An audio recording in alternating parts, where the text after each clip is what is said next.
A kú déédé àsìkò yìí, kókó inú ìwé ìròyìn la mú wá fún yín láti inú àwọn ìwé ìròyìn ilẹ̀ Nàìjíríà. Orúkọ tèmi ni Ọmágbémisọ́lá Ọmọlọ́gọ̀mádẹ àìjẹran ẹdán. Olóyè láàrin ẹgbẹ́ òṣèlú African Democratic Congress (ADC) Délé Momodu ti ní igbákejì ààrẹ tẹ́lẹ̀ rí Atiku Abubakar nìkan ni òye yé lórí èròǹgbà àti yẹ àga mọ́ ààrẹ Bọ́lá Tinubu nídìí ní ọdún 2027. Momodu bu ẹnu àtẹ́ lu ẹgbẹ́ alátakò lórí àìní agbára àti wà ní ìṣọ̀kan kí wọ́n sì jọ pa ohùn pọ̀ lórí ìgbésẹ̀ àti gba agbára lọ́wọ́ Tinubu ní ọdún 2027. Lórí ẹ̀rọ abánidọ́rẹ̀ẹ́ Facebook ni àgbà akọ̀ròyìn yìí ti tẹnu mọ́ wípé ẹgbẹ́ alátakò kò tíì ṣetán fún ìdìbò ọdún 2027. Momodu ṣàlàyé wípé ó ń rú òun lójú bí àwọn olùdíje du ipò ààrẹ kan ṣe rò wípé àwọn lè lé ààrẹ Bọ́lá Tinubu ní 2027 tí kò ju ọdún kan sí ìsinyìí láwọn tí wọn kò kórajọ àti pa ohùn pọ̀ lórí ìgbésẹ̀. Ó ní dídu ipò tí ó tóbi jùlọ lórílẹ̀-èdè kìí ṣeré ọmọdé. Alátakò kan ṣoṣo tí òun rí tó ń gbìyànjú àti lépa àlá rẹ̀ bí ó tilẹ̀ jẹ́ wípé èyí jẹ́ ìgbà keje tí òye iṣẹ́ òṣèlú sì yé dáadáa ní Alhaji Atiku Abubakar.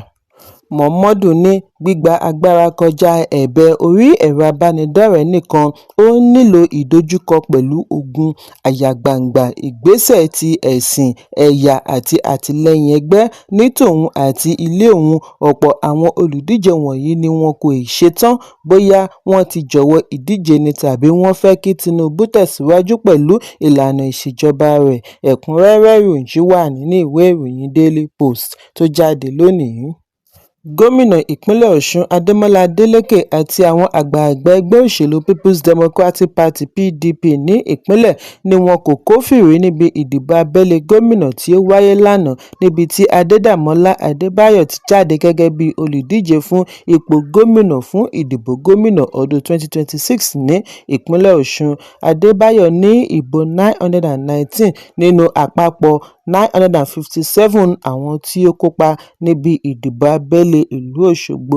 Nígbà tí ó ń kéde èsì ìdìbò, alága ìgbìmọ̀ ìdìbò abẹ́lé Humphrey Abba ní iye ìbò tí wọn kò dì (void votes) jẹ́ 20 nítorí síwájú àkókò yìí ni olùdíje jọ̀wọ́ ìbò rẹ̀ fún ìdí èyí ẹni gba gbogbo ìbò yòókù ní Adébáyọ̀ Adédàmọ́lá. Ní kété tí ìgbésẹ̀ yìí parí, agbẹnusọ ilé ìgbìmọ̀ ìpínlẹ̀ Ọ̀ṣun Adéwálé Ẹgbẹ̀dú darí àwọn aṣòfin kan lọ ibi ètò yìí ti wáyé, tí wọ́n sì kojú ìwọ̀nba àwọn èèyàn tí wọ́n bá níbẹ̀. Fàákájà bẹ́ sílẹ̀ níbi tí àwọn jàǹdùkú ti ṣe ìkọlù sí ọ̀gbẹ́ni kan tí wọ́n ní ìgbàgbọ́ wípé ó jẹ́ òṣìṣẹ́ àjọ elétò ìdìbò. Nínú fọ́nrán kan tí ó tó akọ̀ròyìn lọ́wọ́ ni ó ṣe àfihàn bí Ẹgbẹ̀dú ṣe yan wọ inú gbọ̀ngàn níbi tí ètò ìdìbò abẹ́lé ti wáyé ní àríyànjiyàn pẹ̀lú òṣìṣẹ́ àjọ elétò ìdìbò kí afurasí jàǹdùkú olóṣèlú kan tó kọlù ú. Fọ́nrán mìíràn ṣe àfihàn bí ọkọ̀ akérò bọ́ọ̀sì ṣe ń gbé ọ̀pọ̀ ènìyàn kúrò ní gbọ̀ngàn tí àwọn jàǹdùkú ń dènà dè wọ́n. Àwọn èrò inú ọkọ̀ yìí ni wọ́n ń lù kí wọ́n tó darí wọn sí police post ilé ìgbìmọ̀ ní Òṣogbo, níbi tí wọ́n ti ráàyè bá akọ̀ròyìn sọ̀rọ̀. Nígbà tí ó ń sọ̀rọ̀ gẹ́gẹ́ bí aṣojú ẹgbẹ́, Wákìlì Adérẹ̀mí tí í ṣe dẹ́rẹ́bà láti Ìbàdàn ní àwọn wá sí Òṣogbo fún ìpàdé ẹgbẹ́ kì í ṣe nítorí tòṣèlú. Wákìlì ní alámòjútó ibùdókọ̀ ni àwọn jẹ́. Ààrẹ ẹgbẹ́ NURTW wá sí ìpínlẹ̀ Ọ̀yọ́ láti wá bá gómìnà dúnàádúrà lórí bí àwọn yóò ṣe padà sídìí union nítorí àwọn jẹ́ park managers, kí ọ̀gá wọn tó wá ké sí wọn lánàá wípé kí wọ́n kọjá sí Òṣogbo ní ẹkùn iléeṣẹ́ wọn láti lọ bá wọn kópa nínú ètò ìdìbò alága wọn. Ó ní wọ́n kó gbogbo wọn sínú ọkọ̀, bí wọ́n ti dé ibi wọ́n lọ ni wọ́n bá ara wọn ní ilé ìtura níbi PDP tí ń ṣètò ìdìbò abẹ́lé. Lẹ́yìn tí wọ́n ṣe fàájì tán tí wọ́n ń bọ́ sínú ọkọ̀ láti fi ọgbà ilé ìtura sílẹ̀ ni àwọn kan ya lù wọ́n. Fún ìdí èyí kì í ṣe tòṣèlú PDP ni àwọn bá wá, ìyànsípò alága NURTW ni àwọn bá wá, àwọn kì í ṣe olóṣèlú, bẹ́ẹ̀ ni àwọn kò ní àmì ìdánimọ̀ ẹgbẹ́ PDP. Ẹ̀kúnrẹ́rẹ́ ìròyìn wà nínú ìwé ìròyìn Punch tó jáde lónìí. Lánàá ni ààrẹ Bọ́lá Tinubu yan General Christopher Musa gẹ́gẹ́ bí mínísítà agbèfọ́ba tuntun títí di ìgbà tí ilé aṣòfin á fi bu ọwọ́ lù ú. Ìròyìn jábọ̀ wípé amúgbálẹ́gbẹ̀ẹ́ ààrẹ lórí ìròyìn àti ọgbọ́n inú Báyọ̀ Ọ̀nànúgà ṣe àfihàn yìí nínú àtẹ̀jáde ọ̀sán àná nínú lẹ́tà tí ààrẹ fi ránṣẹ́ sí ààrẹ ilé ìgbìmọ̀ Godswill Akpabio ni ó ti fi ìgboyà rẹ̀ hàn sí agbára Musa láti darí iléeṣẹ́ ìjọba kí ó sì fi agbára kún ètò ààbò orílẹ̀-èdè. Bí a kò bá gbàgbé wípé ìyànsípò Musa wáyé lẹ́yìn ọjọ́ díẹ̀ tí Mohammed Badru Abubakar kọ̀wé fi ipò sílẹ̀ gẹ́gẹ́ bí agbèfọ́ba orílẹ̀-èdè pẹ̀lú àwáwí lórí àìlera gẹ́gẹ́ bí ìdí tí ó fi kọ̀wé fi ipò sílẹ̀. Ìwádìí sọ di mímọ̀ wípé wọ́n kófìrí CDS àná ní ilé agbára níbi tí ó ti lọ ní ìpàdé pẹ̀lú ààrẹ ní ó kù wákàtí péréte kí Badru kọ̀wé fi ipò sílẹ̀. Ìròyìn jábọ̀ wípé láti ìgbà tí ààrẹ ti yan Musa ni àhesọ ti bẹ́ sílẹ̀. Lára àwọn tí ó fèsì sí ìgbésẹ̀ yìí láti rí gómìnà ìpínlẹ̀ Plateau Caleb Mutfwang pẹ̀lú bí ó ti kí CDS àná kú oríire ìyànsípò rẹ̀ tuntun. Nínú àtẹ̀jáde láti ọwọ́ adarí ìròyìn ará ìlú Guillaume Bere ni gómìnà ti ṣe àpèjúwe Musa ní ẹnìkájúẹ̀ tí ó ní ìgboyà tí ìgbìyànjú rẹ̀ ti ṣe àlékún ètò ààbò. Gómìnà ìpínlẹ̀ Kaduna Uba Sani náà gbóríyìn fún ìyànsípò Musa gẹ́gẹ́ bí mínísítà agbèfọ́ba. Nínú àtẹ̀jáde orí ẹ̀rọ abánidọ́rẹ̀ẹ́ X ni gómìnà ti ṣe àpèjúwe ìyànsípò yìí ní èyí tí ó lẹ́tọ̀ọ́ bí ó ti fìdí ẹ̀ múlẹ̀ wípé èyí ṣe àpẹẹrẹ ìgboyà ààrẹ sí iṣẹ́ Musa. Òun ní ìbáṣepọ̀ òun pẹ̀lú Musa fún òun ní àrídájú wípé Musa jẹ́ ẹnìkájúẹ̀. Round peg in a round hole. Ẹ̀kúnrẹ́rẹ́ ìròyìn wà nínú ìwé ìròyìn Daily Post tó jáde lónìí. Ẹgbẹ́ agbaṣẹ́ṣe lábẹ́ umbrella All Indigenous Contractors Association of Nigeria (AICAN) ti bẹ̀rẹ̀ ìfẹ̀hónúhàn lánàá pẹ̀lú pósí tí wọ́n gbé kalẹ̀ sí iléeṣẹ́ ìjọba lórí gbèsè tí ìjọba àpapọ̀ jẹ wọ́n. Wọ́n fi ẹ̀sùn kan ìjọba àpapọ̀ wípé ó gbìyànjú àti mú kí wọ́n kógbá wọlé.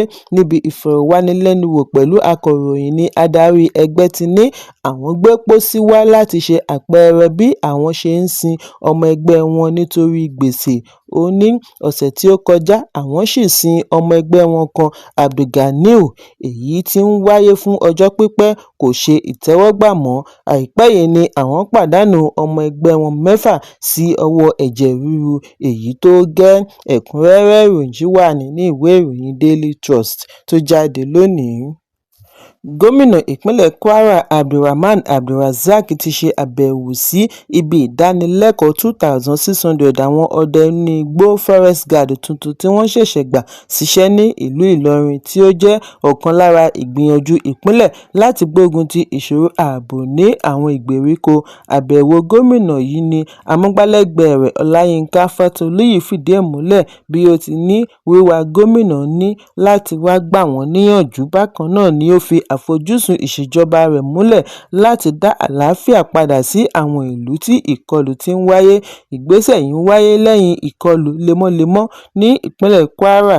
Ọjọ́ 19 oṣù kọkànlá ni àwọn agbébọn ya wọ ilé ìjọsìn ìjọ Àpọ́stélì kan ní Eruku, jí ènìyàn tí ó lé lọ́gbọ̀n gbé àti ìṣekúpa ènìyàn 3. Ọjọ́ 23 ni àwọn tí wọ́n jí gbé yìí tó gba òmìnira nípasẹ̀ ìgbìyànjú àwọn ẹ̀ṣọ́ aláàbò. Ọjọ́ kejì tí wọ́n gba ìyọ̀ǹda ni àwọn agbébọn tún ṣe ìkọlù sí Ìṣàpá, ìlú kan ní agbègbè, jí àwọn 11 gbé títí kan aláboyún àti ọ̀pọ̀ ọmọdé. Ọjọ́ díẹ̀ lẹ́yìn èyí ni wọ́n jí ọba Bayangani ilé Kamaldeen Abdulsalam gbé nínú oko rẹ̀. Àwọn òṣìṣẹ́ ibi ìdánilẹ́kọ̀ọ́ àwọn ọdẹ inú igbó yìí ní láti ìgbà tí ìdánilẹ́kọ̀ọ́ ti bẹ̀rẹ̀ ni àwọn òṣìṣẹ́ tuntun ti ń ṣe àkọọ́lẹ̀ àṣeyọrí. Gẹ́gẹ́ bí àlàyé ìjọba, ó lé ní ọdẹ inú igbó 700 tí wọ́n ti darí káàkiri ìpínlẹ̀ fún ìdáàbòbò láti dènà ìkọlù àwọn oníṣẹ́ láabi. Ẹ̀kúnrẹ́rẹ́ ìròyìn wà nínú ìwé ìròyìn Premium Times tó jáde lónìí. Ìjọba ìpínlẹ̀ Ọ̀yọ́ ti ké sí àwọn olùgbé pàápàá jùlọ àwọn tí wọ́n ń gbé ní ẹnu ibodè ìlú kí wọ́n wà lójúlalákàn fi ń ṣọ́rí kí wọ́n sì tètè máa gbé ìgbésẹ̀ àti fi tó agbófinró létí ìròyìn tí ó lè mú ètò ààbò le láti fi gbógun ti àwọn ọ̀daràn. Amúgbálẹ́gbẹ̀ẹ́ gómìnà lórí ààbò ilé àti igbákejì ọ̀gá àgbà fún àjọ ẹ̀ṣọ́ aṣọ́bodè Ṣẹ́gun Adégòkè ni ó ṣe ìkìlọ̀ yìí níbi oríṣiríṣi ìpàdé tó ń wáyé pẹ̀lú àwọn tí ọ̀rọ̀ kàn ní ẹkùn Òkè Ògùn àti Ìbàràpá nígbà tí ó darí ìgbìmọ̀ ìpínlẹ̀ lórí ohun ìjà olóró àti àwọn tí wọ́n ti gbọ̀nà ẹ̀bùrú wọ ìlú.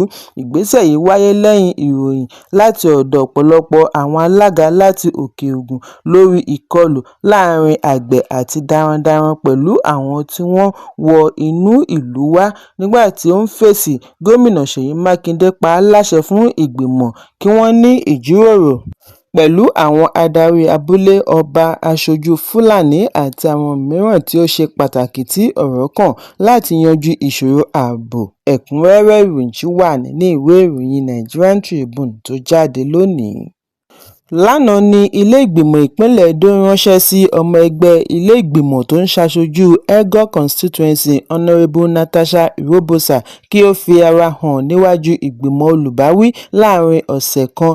Gẹ́gẹ́ bí àlàyé ilé-ìgbìmọ̀ aṣòfin yìí ni wọ́n ń retí kí ó wá wí tẹnu rẹ̀ lórí ẹ̀sùn àṣemáṣe tí wọ́n tọpinpin lórí fọ́nrán kan tí ó gba orí ẹ̀rọ abánidọ́rẹ̀ẹ́. Níbi ìpàdé àná ni agbẹnusọ Blessing Agbebaku ti ní Honourable Irobosa gbọ́dọ̀ ṣàlàyé ìdí tí ó fi fẹ́ kó ẹrẹ̀ bá ilé-ìgbìmọ̀.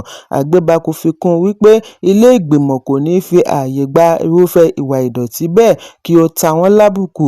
Honourable Irobosa ní ẹnu ti ń kùn láti ọjọ́ díẹ̀ sẹ́yìn lórí fọ́nrán kan tí ó ṣe àfihàn ìdojúkọ tí ó ní pẹ̀lú ọkọ rẹ̀ Innocent Idibia. Ẹ̀kúnrẹ́rẹ́ ìròyìn ṣì wà nínú ìwé ìròyìn Nigerian Tribune tó jáde lónìí. Kókó inú ìwé ìròyìn àsìkò yìí kò ní jù báyìí lọ. Ẹ pàdé mi ní ìrọ̀lẹ́ fún àkọ́tún ìròyìn. Kí a tó lọ, ẹ má ṣaláì fi àkíyèsí yín ránṣẹ́ kí ẹ sì bá wa subscribe sójú náà wa lórí YouTube kí kókó inú ìwé ìròyìn lè máa tẹ̀ yín lọ́wọ́ ní kíákíá.